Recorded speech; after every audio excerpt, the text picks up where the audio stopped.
gewoon ongezuurd brood. Then we turn to a cup. En dan gaan we over naar de cup. Now, we mentioned this earlier. En we hadden het al eerder opgenoemd. The cup after the supper. Dus de cup na de maaltijd. That's the third cup. Dat is de derde cup. The third cup is the cup of redemption. De derde cup is de cup van bevrijding. When he took that cup, he spoke about the new covenant. En toen hij die cup pakte, sprak hij over het nieuwe verbond. To tell us that new covenant is a covenant of kingdom redemption. En dat het nieuwe verbond is over het koninkrijk bevrijding. Now, during that Passover Seder, Dus gedurende die paasverordening 4 cups are partaken. waren 4 cups gedeeld om daaraan deel te nemen. 4 is the number that represents the world. En 4 is het nummer dat vertegenwoordigt de wereld. We talk about the 4 directions, north, south, east, west. We hebben het over de 4 richtingen, noord, oost, zuid, west. Speaks about the 4 winds of the heavens. En gesproken over de 4 winden van de hemels. It's talking about the world. En het praat over de wereld. And the reason why there's 4 cups En de reden waarom er 4 cups zijn, is that redemption that's being offered is dus dat die verlossing die aangeboden wordt, is for the world. voor de wereld is. Not just for one people, Niet gewoon van één soort volk, but God so loved the world. maar zoals er staat, God had al zo lief van God de wereld. All people. Alle mensen. His redemption can change the life of everyone. Zijn verlossing kan het leven van ieder veranderen. And take those who have no kingdom hope. En degenen die geen koninkrijk hoop hebben. And give them that assurance of a kingdom eternity. En die de zekerheid geven van de eeuwigheid in het koninkrijk. So he took the cup after supper. Dus hij nam die cup na de maaltijd. The third one. En dat is de derde. Now, the first one is the cup of sanctification. En dus die eerste is de cup van heiliging. The second one is the cup of thanksgiving. En de tweede is de cup van dankzegging. The third one is that cup of redemption. En de derde is de cup van verlossing. But do you remember what Messiah said? Maar herinner je wat de Messias zei? As he's going through that last supper, Terwijl hij doorgaat door de laatste maaltijd. what all of Israel will be doing the next night. Wat de heel Israël de nacht daarna doet. He wanted them to understand something. Hij wilde dat ze iets begrepen. He said, of the fruit of the vine. Hij zegt van de vrucht van de wijnstok. That's an idiom for wine. En dat is een gelijkenis voor de wijn. He says, in regard to the fruit of the vine. En hij zegt wat betreft de vrucht van de wijn. Meaning the fourth cup. Betekent het de vierde cup. I'm not going to drink of it again. Hij zegt ik ga er niet weer van drinken. Until I drink it anew in the kingdom with you. Totdat ik het opnieuw in het koninkrijk drink met jullie. You know what that cup is? Weet je wat die cup betekent? The cup of praise. De cup van prijs. The Hebrew word hallel for the same word for hallelujah. Het Hebreeuwse woord hallel, wat betekent hetzelfde woord als halleluja. Messiah is not tasting of that fruit of the vine. En de Messias die proeft niet weer die vrucht van de wijn. Has to do with denial. En het heeft te maken met de ontkenning. If you are his disciples, Als jij zijn discipel bent, learn how to deny yourself the things of this world. leer hoe je zelf te verloochenen voor de dingen van de wereld. Learn how to wait Leer hoe te wachten until God's timing. op Gods timing, tijd. Now I'm looking forward En dus ik kijk voorwaarts to when that kingdom comes dat wanneer zijn koninkrijk komt and I see my Lord and Savior en ik zie mijn Heer en Redder, lift up the cup of praise, dat hij de cup van lofprijs opheft. and all of us En ieder van ons, from every tribe, nation, people and van language, elke stam, volk en natie, we will taal, share with that cup of praise. wij zullen delen aan die cup van lofprijs. Messiah is waiting for that day. En we verwachten die dag. Are you? Amen. En verwacht je die dag? If you are, you're going to be walking in denial. Als je dat verwacht, dan zal je wandelen in verloochening. En het nalaten van jezelf. Spiritual maturity requires us to wait. Geestelijke volwassenheid vereist van ons om te wachten. It's so easy to say yes to the things of this world, Het is zo makkelijk om ja te zeggen tegen de dingen van de wereld. but no's a different question. Maar nee is een andere vraag. Now, notice where Messiah grew up, Maar let hier op hoe de Messias opgroeide. in Nazareth. Dus in Nazareth. Now, many people are confused. En nu vele mensen verward. If you look at most pictures of our Savior, does he have short hair Als je de meeste foto's kijkt van onze redder, heeft hij kort haar? or long hair? Of heeft hij nou lang haar? Why does he have long hair? Waarom heeft hij nou lang haar? Oh, they say that he was a Nazarene. En ze zeggen, oh ja, hij was een Nazareër. They're talking about that Nazarite vow in the book of Numbers. En ze praten als de belofte van de Nazareër. False teaching. Maar dat is een vals onderwijs. See, it's spelled differently. Zie je, het is verkeerd gezegd. It sounds the same, Het klinkt hetzelfde. but there is Nazir Maar je hebt een Nazir and there's Natser. en je hebt Natser. Totally different letters in Hebrew. Dat zijn verschillende letters in de Hebreeën. Sounds the same to us. Het klinkt hetzelfde tot ons. And that term for Natser, En die term voor Natser, it's a play on words. dat is een It's a play on words. woordspeling. It can mean a little branch that begins from a root or from a stump. Dat betekent een kleine tak die uitkomt van een stok. But it can also mean to Van een guard stok. yourselves, Maar het betekent ook om jezelf te bewaken.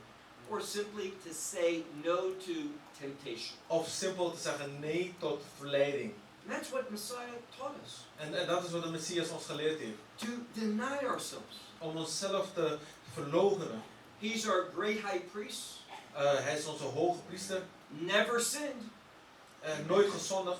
but tempted in all points just like all of us, Maar hij was verzocht op gelijke wijze zoals in ieder van ons is. but sinless. Maar hij was zonderloos. Well, we know that he was arrested. En we weten dat hij gearresteerd was. He was taken to a religious council, Hij was genomen naar een religieus raad. what's known as the Sanhedrin. Zoals het gekend wordt als de Sanhedrin. And we know that those leaders, En we weten dat die leiders, they were not men of integrity. ze waren geen mannen van integriteit. When you look at that trial, Als je kijkt naar die stam, they violated their own protocol numerous times. dan hebben ze hun eigen protocol meerdere keren overtreden. Now, in a trial of the Sanhedrin, En dus in de regels van de Sanhedrin only certain people can testify. kunnen alleen sommige mensen getuigen. Women could not, Vrouwen konden niet, Gentiles could not, de heidenen konden niet. and only Jewish men who were Torah committed. En alleen mensen die Torah toegewijd waren. So it says here that they sought testimony against him. Dus er staat dat zij een getuigenis tegen hem zochten. Now, we learned from Bishop Valley about 3 festivals. En we hoorden al van Bishop Valley van 3 festivals. He knows there's more, but there's 3 primary ones. En hij weet dat er meer zijn, maar er zijn 3 primaire festivals. Passover, that is the Feast of Unleavened Bread. Dus Passover is het feest van ongezuurde broden. The Feast of Weeks or Pentecost. Het feest van Pasen. And what he taught of, the Pinksteren. and the Feast of Tabernacles. En het feest van Tabernakel. For these 3 times a year, Dus 3 keer per jaar. every Jewish male 20 years and older had to be in Jerusalem. En elke Joodse man 20 jaar of ouder moest in Jeruzalem zijn. So if you were looking for observant Jewish men, Dus als je zocht naar mannen die echt zich daaraan hielden, this would be an excellent time to find them. dan zou het de perfecte tijd zijn om dit te zoeken. All the observant Te vinden. Jewish men in the world Al de Joodse mannen die zich hielden aan de regel, are in Jerusalem. die waren in Jeruzalem. And the New Testament says, En het Nieuwe Testament zegt, not one of them would testify against them. niet één van ze konden tegen hem getuigen. That's so significant. Dat is zo bijzonder. So they violated their protocol. Dus zij overtraden hun protocol. And not only did they false testimonies, En niet alleen hadden ze valse getuigen opgeroepen, but they allowed false witnesses. maar ook nog valse getuigenissen en getuigen. Those who should not be allowed to testify. En zij die niet mochten getuigen, They were welcomed. ze waren welkom geheten. See, they were concerned with the truth. Zie je, zij waren bezorgd met de waarheid. And when you're not committed to the truth, En wanneer je niet toegewijd bent aan de waarheid, Satan has found a home. dan heeft de Satan een huis gevonden. This should be something of great significance for every pastor, every elder, every deacon. Dit hoort iets te zijn van grote belangrijkheid voor elke pastor, diaken. When you compromise En this kerk. book, Wanneer je dit boek compromis mee sluit, you are heading for spiritual defeat. dan ga je naar een geestelijke verslagenheid. That will have physical consequences En die fysieke consequenties heeft, and also spiritual maar ook consequences. geestelijke consequenties heeft. Well, we know what happened. En wij weten wat er gebeurd is. They convicted him Zijn we hem veroordeeld, because he is the Son of God. omdat hij de Zoon van God is. He quoted from Daniel. En hij heeft uit Daniel geciteerd. See, he was silent the whole time. Zie je, hij was de hele tijd stil. But when that high priest, Maar toen die hoge priester, Caiaphas, he says, what need do we have for more hij witnesses? zei, wat hebben we nog nodig aan meerdere getuigen? Are you the Son of the Most Hij High? zei, ben je nou de Zoon van de Allerhoogste? Messiah was silent until then. En de Messias was stil tot toen. If anyone says he never claimed to be divine, that person hasn't read the Bible. En als iemand zegt, ja, Jezus heeft nooit geclaimd dat hij goddelijk was, dan heeft die persoon de Bijbel niet gelezen. What did he quote? Maar wat heeft hij toen aangehaald? Daniel chapter 7. Hij heeft Daniel hoofdstuk 7 aangehaald. That well-known passage in the rabbinical writings, the Talmud. Dat is een welbekende stuk in de Talmud. This is when the Son of Man Het is waar de Zoon van de mensen came before the Ancient of Days, meaning God the Father. kwam voor de oudheid van dagen, betekent toch God de Vader. This one who comes on the clouds before his Father. En deze die komt op de wolken voor zijn Vader. And it says that he is going to inherit all things. En dat staat dat hij alle dingen zal beërft. To the extent that all people In de mate waarin alle mensen will worship him. hem zullen aanbidden. Now, I love the Word of God. En ik hou van het woord van It is God. so precise. Het is zo precies. You see, in Hebrew, En in het Hebreeuws, the word for working and worship is the same. en het woord voor werken en aanbidding is hetzelfde. If I go to work for my friend, En als ik te werk ga voor mijn vriend, I use the word oved. dan Oved. oved. If I go to worship God, I use that same word, oved. En als ik God aanbid, gebruik ik datzelfde woord, oved. So it's very easy for the rabbis to say this. Dus het is makkelijk voor de rabbies om dit te zeggen. Oh, it doesn't mean that Messiah is going to be worshipped. Dat betekent niet dat de Messias aanbeden zal worden. Just that people are going to serve him, Maar de mensen zullen hem dienen. work for him. Voor hem werken. Well, that's true. Oh, dat is waarheid. But providentially, Maar, providentieel. we see that it's not Hebrew in Daniel 7. En we zien dat het niet Hebreeuws is in Daniel 7. It's Aramaic. Maar het is Aramees. And that word demands a worship context. En dat woord eist een aanbiddingscontext. So Messiah quoted from Daniel, Dus de Messias die citeerde uit Daniel. speaking of his divinity. En hij sprak over zijn goddelijkheid. So we see that the very Son of God Dus we zien hier dat de Zoon van God zelf denied himself, zichzelf ontkende. even to death. Zelf tot de dood. Death on a cross. En dat is de dood aan het kruis. A death of shame and intense suffering. En een dood van zonde en intense lijden. He didn't mind that shame. En hij vond dat niet erg.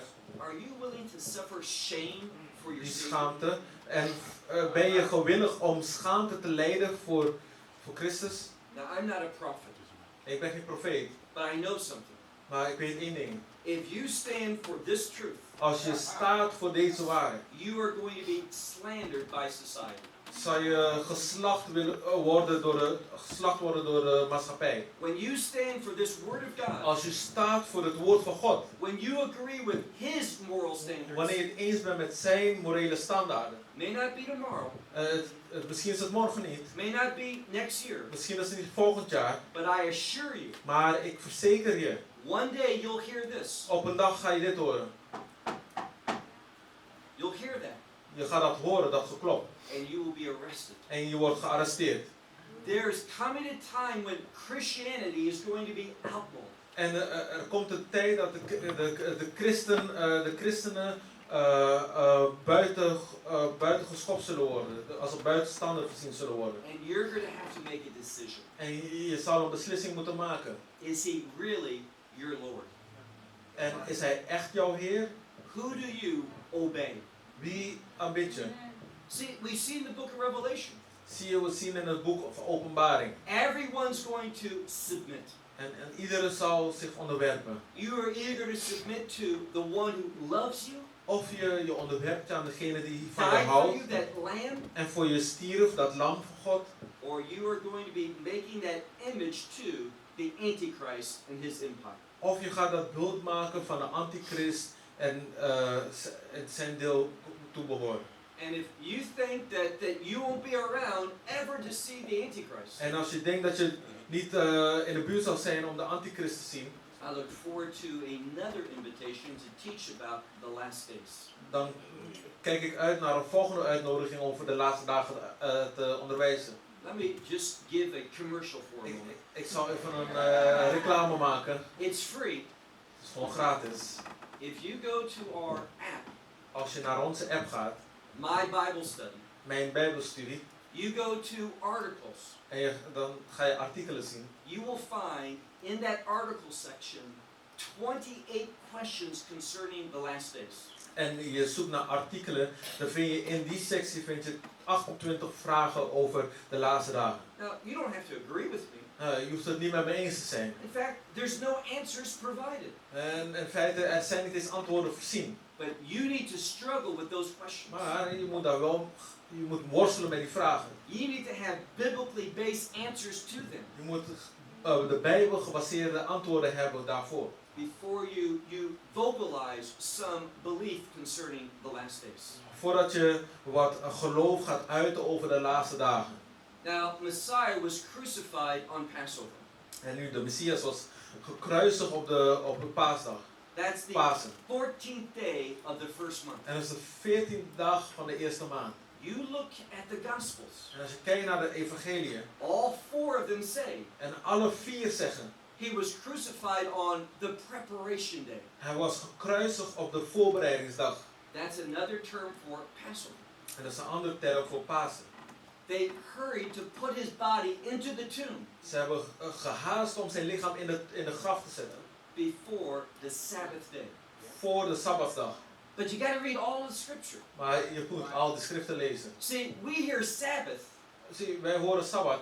and we only think of tomorrow, the seventh day of the week. En we denken alleen aan morgen, de 7e dag van de week.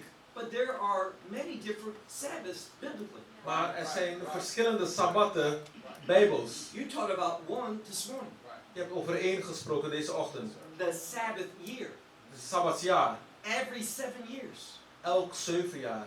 And we find that after that cycle of 7, En we vinden dat na de cyclus van 7, or 49 years, of 49 jaar, there's that Jubilee, which is also a Sabbath year. dan is er een jubileum wat ook een Sabbatsjaar is.